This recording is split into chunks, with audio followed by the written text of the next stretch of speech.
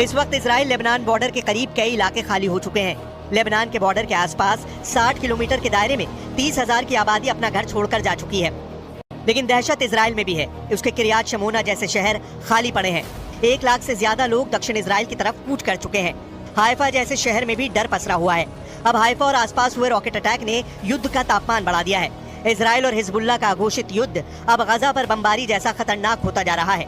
12वें महीने में इजराइल पर रॉकेटबाजी और लेबनान पर बॉम्बिंग से हालात ऐसे हैं कि शायद कोई दिन गुजरता हो दोनों में से एक पक्ष हमला नहीं करता है। इजराइल और हिजबुल्लाह के अघोषित युद्ध में अब तक इजराइल के 26 नागरिक और 22 सैनिक हिजबुल्लाह के हमलों में मारे गए हैं, जबकि नसरल्लाह के 502 लड़ाके अब तक मारे जा चुके हैं। ये लेबनान के मिलिशिया को बड़ा झटका है। इसलिए नसरल्लाह और हिजबुल्लाह दोनों आग बबूला हैं। पेजर बम वाले सीरियल ब्लास्ट के बाद हिजबुल्लाह बड़ा बदला लेना चाहता है। लेबनान और इजराइल के बीच ताजा हमलों के बाद युद्ध पक्का माना जा रहा है, क्योंकि हिजबुल्लाह के टारगेट पर अब इजराइल के ऐसे ऐसे मिलिट्री बेस हैं जिसकी नेतन्याहू को उम्मीद भी नहीं थी।